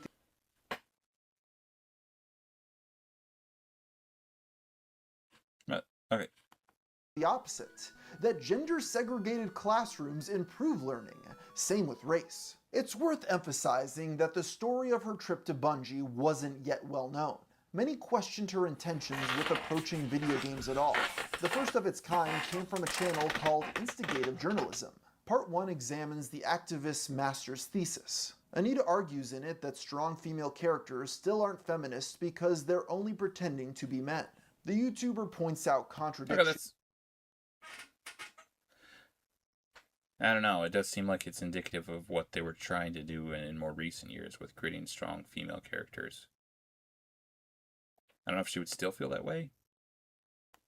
In her categorization of masculine and female traits. I would have to hear what her actual idea of a positive representation would be. You know, like, I don't even know if I care for the whole notion of representation.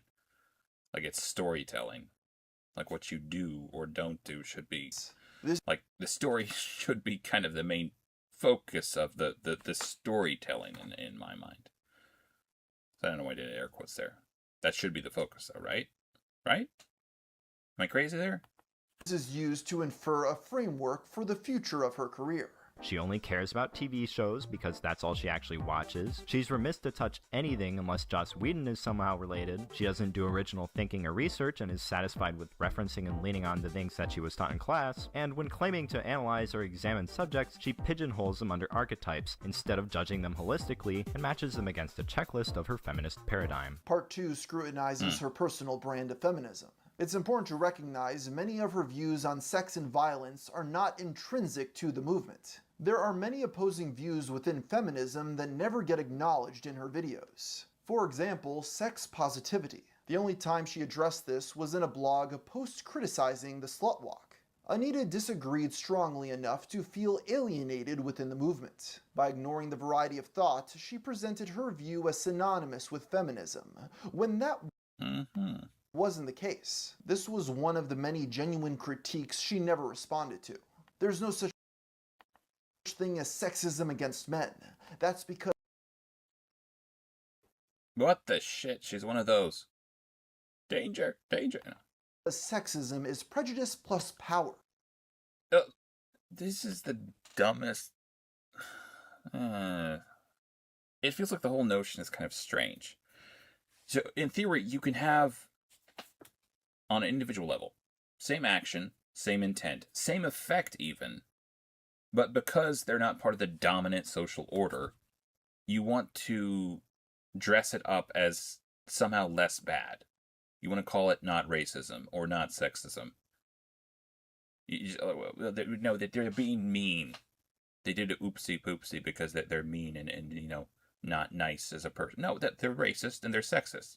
They're being racist and sexist towards another person. Like, the notion that, like, the overall backdrop is what people are thinking of. Also, like, this ticks me off as well.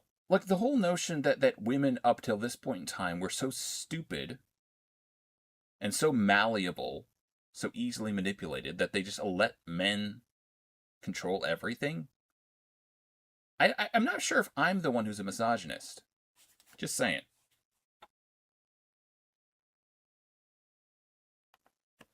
Men are the dominant gender with power in society.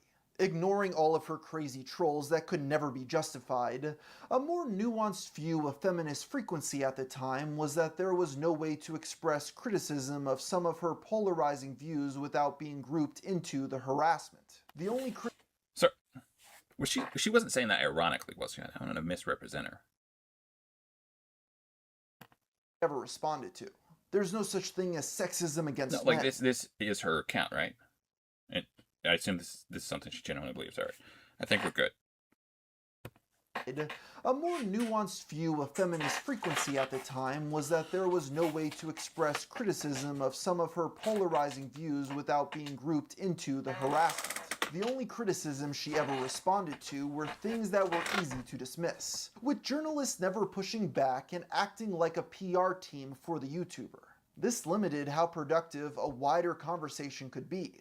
You were either with her or against her. Again, that isn't to justify everything that happened to Anita, but it explains... Yeah, it has... It feels like it was kind of like a perfect storm of, like, she's doing stuff that's quite divisive, and then there are a whole bunch of crazy nut jobs going after her, which, like... I don't know, it feels like it's... The difference between, like, a mob and a peaceful protest is quite often a matter of execution. So, like, you could argue that she very much deserved to be critiqued, but the manner of that critique kind of kneecapped any movement that would have risen in opposition to her. Alright, you guys can check out the rest of this if you like. Gamer from Mars, the most hated woman in YouTube history. Alright, moving on. I think we're going to skip... I have some stuff to do today, so I think we're going to skip the history part. It was about Charlie Chaplin, so maybe we'll do that next week.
Alright, let's boogie.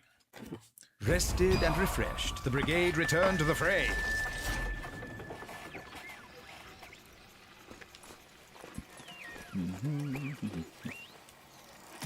Let's look over the loadout. That was a little bit better, just in general.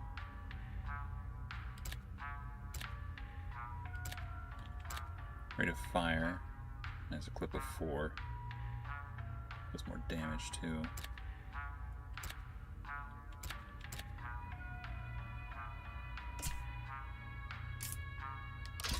I go with that. I think. There we go.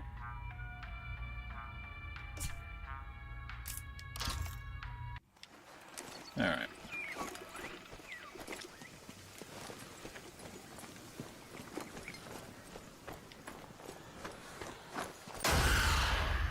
Bounder's idea of a ghoulish joke, eh? So that's the first time I actually talk about it, though. That happened before. Where were you?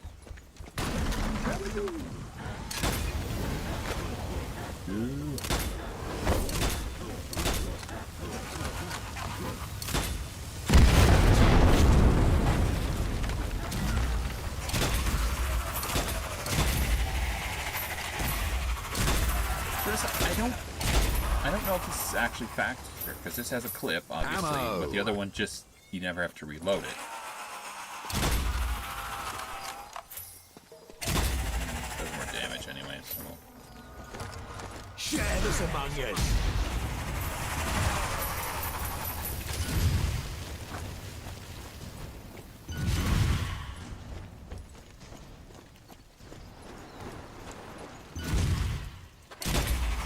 I'm reloading. At least the only, that's pretty much one shot, please.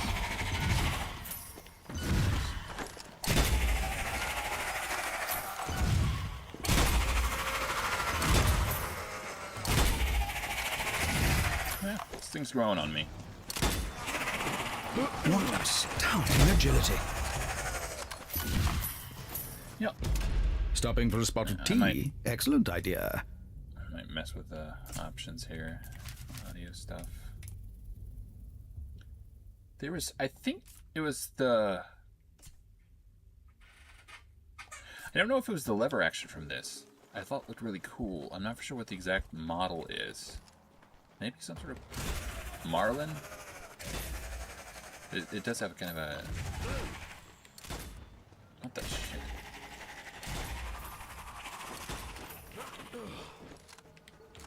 Oh, shit.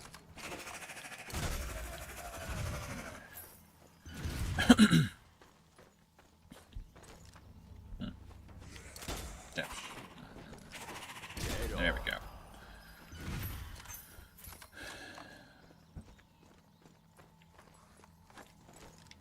Alright, so we have some blowy-uppy thingies.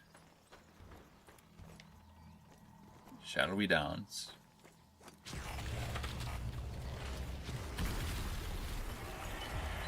Ambushed again. Look out, brigade.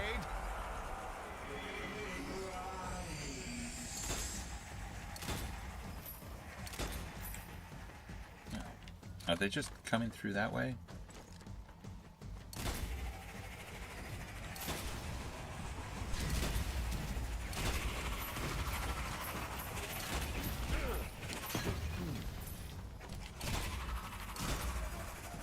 So I think they're all coming through this area.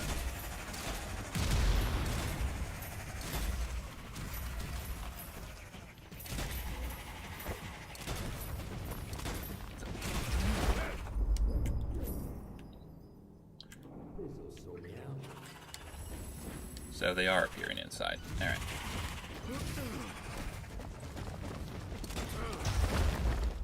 Shit. Oh, those guys.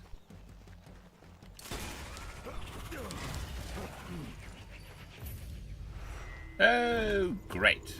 Another type of enemy. Ninjas! Ghouls? Deadly devils from beyond the grave.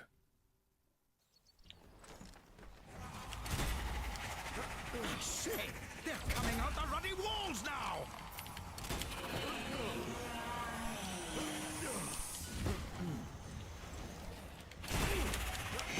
Okay. Mother of pearl. Stop spawning in already.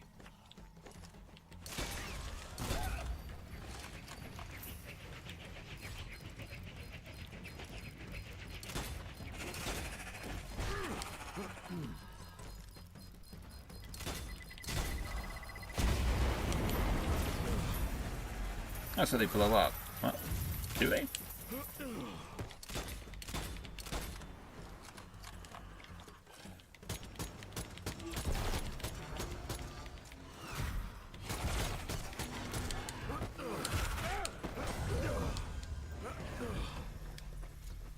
Okay, am I just really shit at you know, shooting here?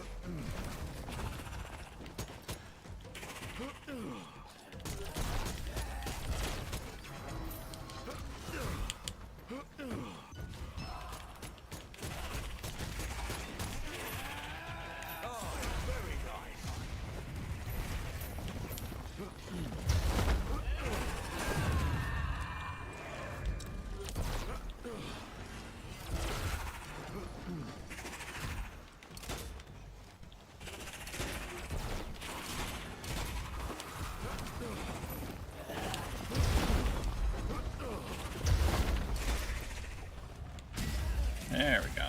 Yeah, some of them.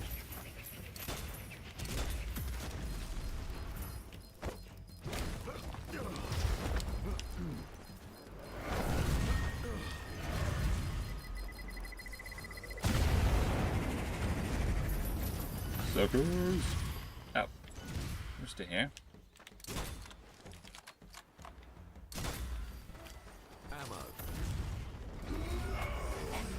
A second. Alright. Oh, hallelujah. What-oh? Something in there worth exploring, eh? Ammo. Ammo for the whammo. What the deuce?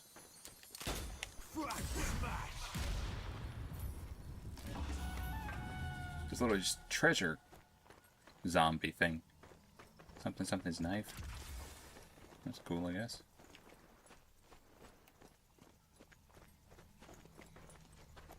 Alright, let's make sure we've got everything. That's something new. Bit of a chin scratcher, eh? If only the solution were sometimes right in front of us. So, Scarab.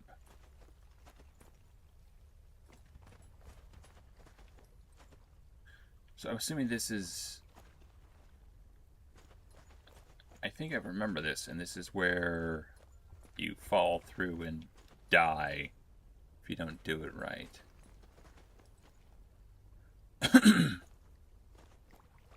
So, safe path for the Scarab?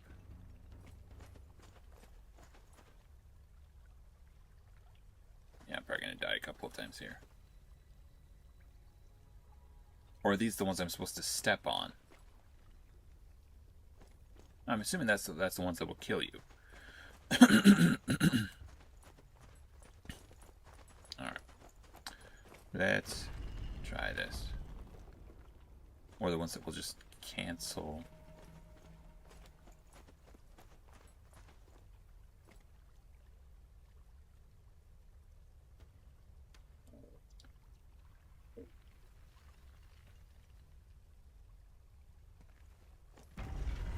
Okay.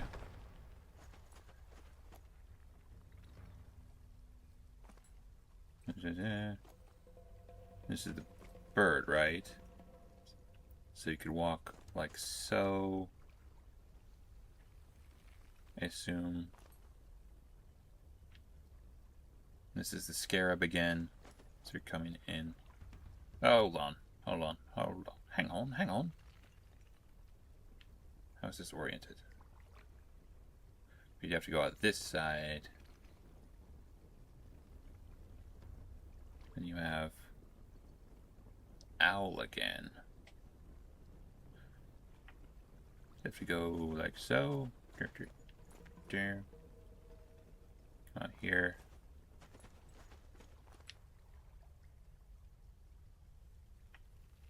And the lion. I think that's how it happens, right? Let's see. So, Scarab. In through here. Out through here. Right? Like so.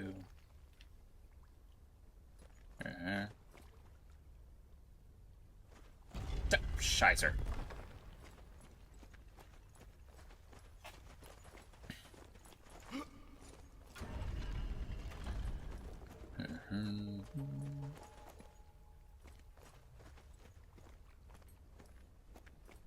Alright, so, and then we have the scarab, which is oriented like so. Hold on. Yeah, that means you can go through here.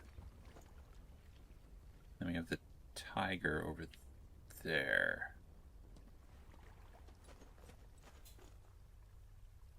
Means you can go at the top or back that way. I don't want to go back that way.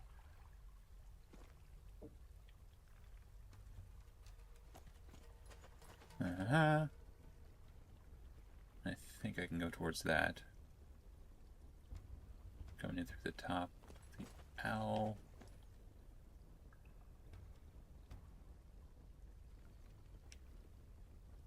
Like so.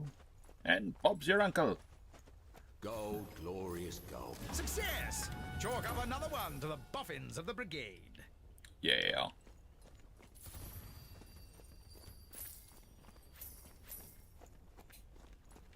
So I think later on you can actually get some things that are like some guns that actually are more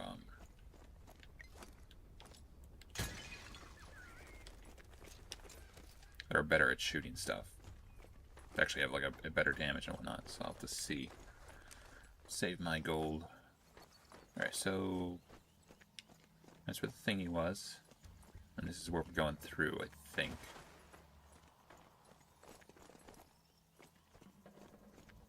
Oh, perhaps some bright spark can shed some light on this puzzle.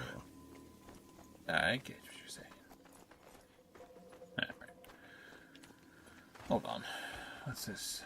What's this bloody thing? Nope. See any way to get through there. Unless fiddling with this.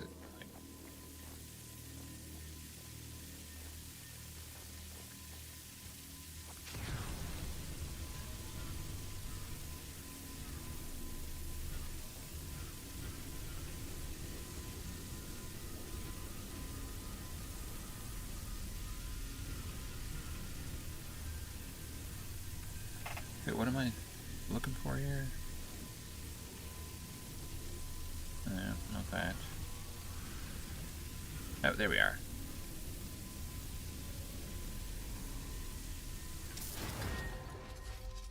Decisions for our daredevil adventurers. Which perilous path to take now?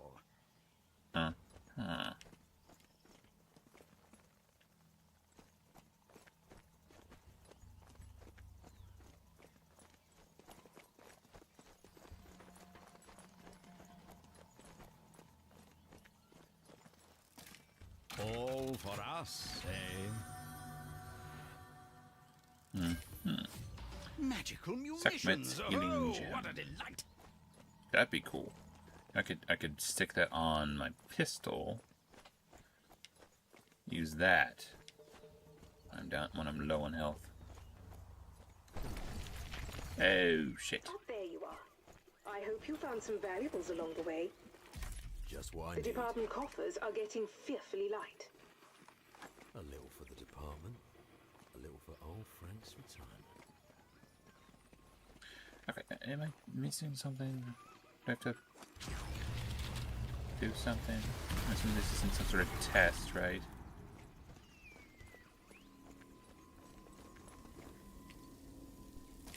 Alright, health potion, blah blah blah blah blah. And now you can't go back anymore. I think? I don't know.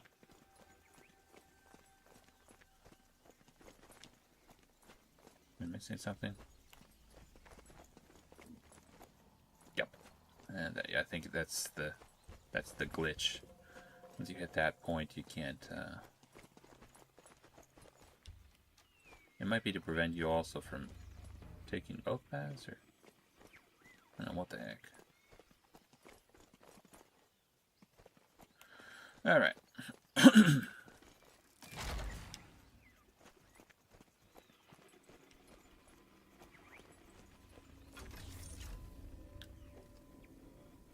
It'll take more than a locked door to stop this brigade. Scarab decorations. What puzzling process could open the way onwards here?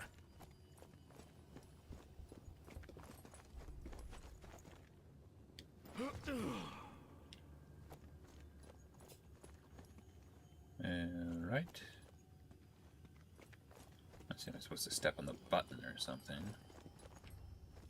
Am I supposed to shoot everything?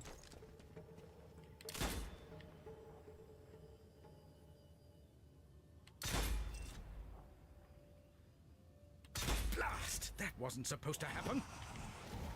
Okay. So maybe you're supposed to shoot him in a certain order?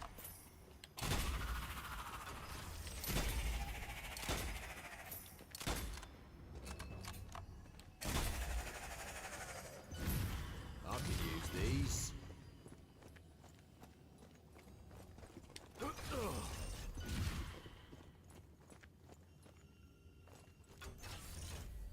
Okay. So, oh, they're numbered. Okay, that makes more sense. So that's one.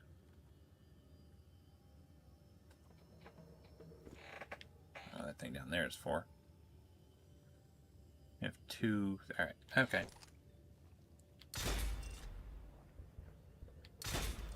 It's child's play to a fellow such as myself.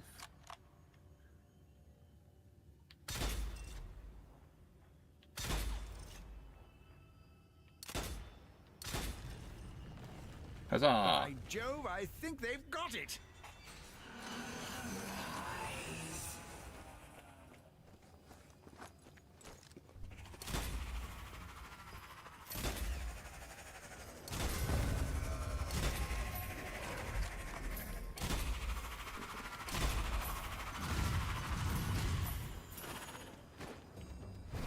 Oh, shit.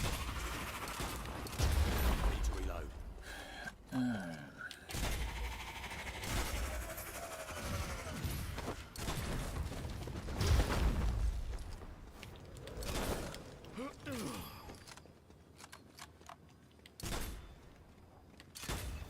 Easy does it.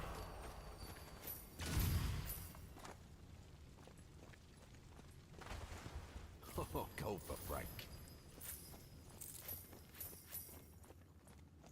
Oh, and there's a test. Or something. Alright.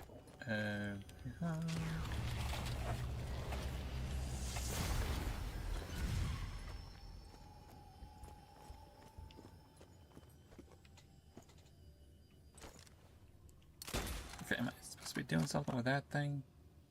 Can't get down there.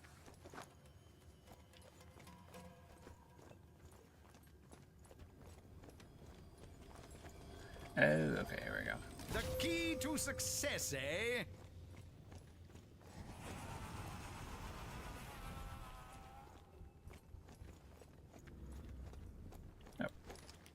More.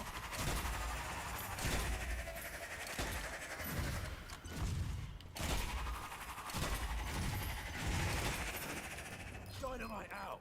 Fire in the hole! Is there any way to blow this up prematurely?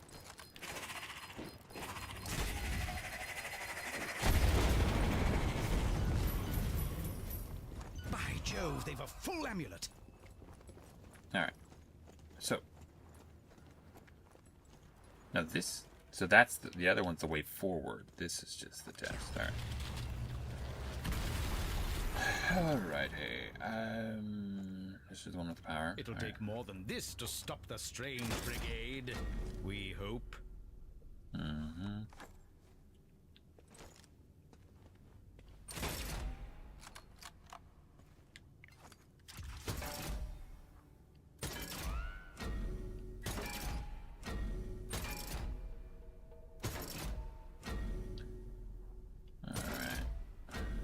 Okay.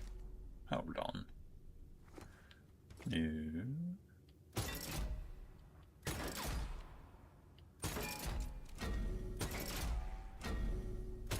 Huzzah.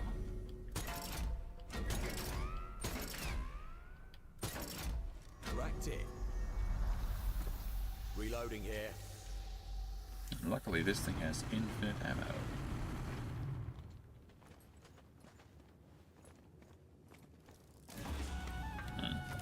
Nothing like a spot of antique acquisition. All right. Now.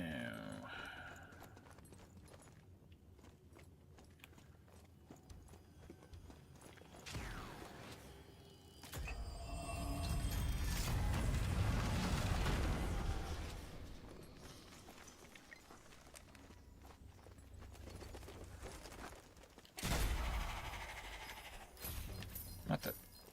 That is not.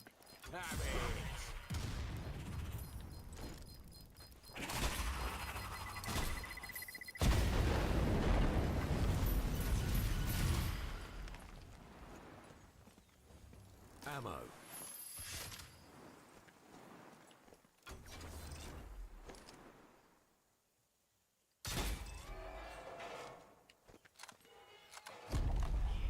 Oh, lummy!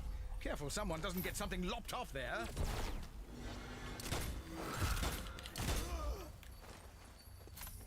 Dang ninjas.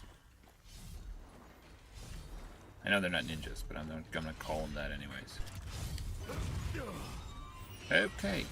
Shit. Well, shit.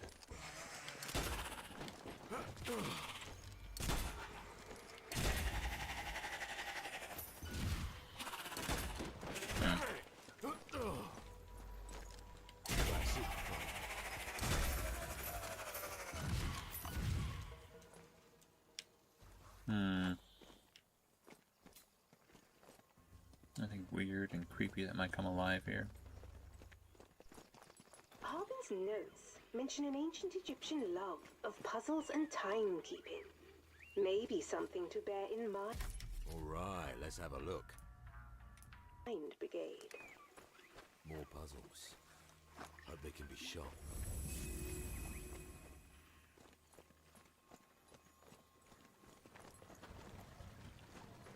Alright.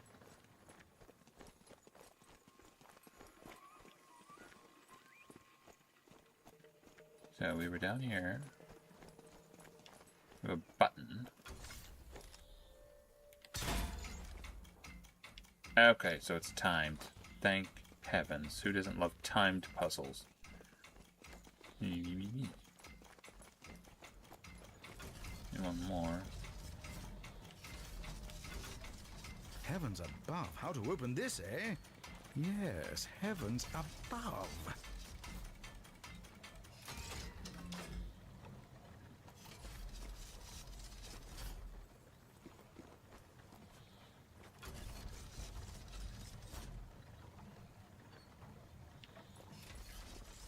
Yeah.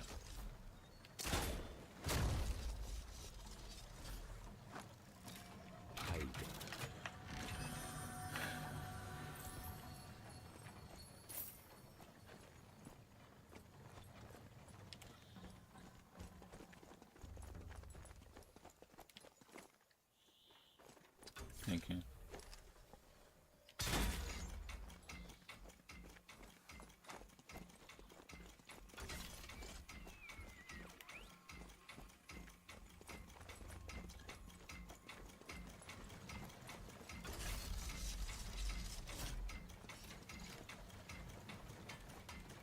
Wait, am I supposed to be doing something when I'm on them?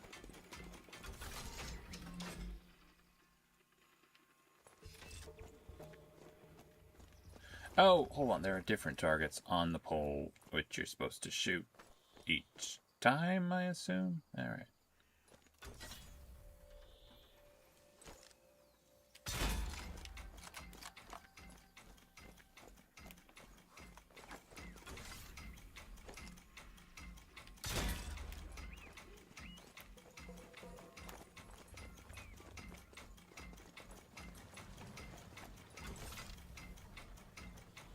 Chronological conundrums are no match for this brigade. Oh, yeah.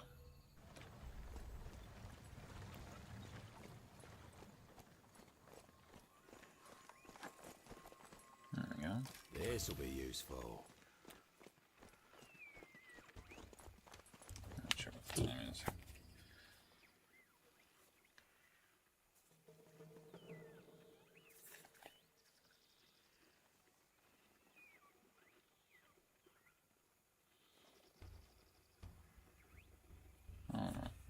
shit.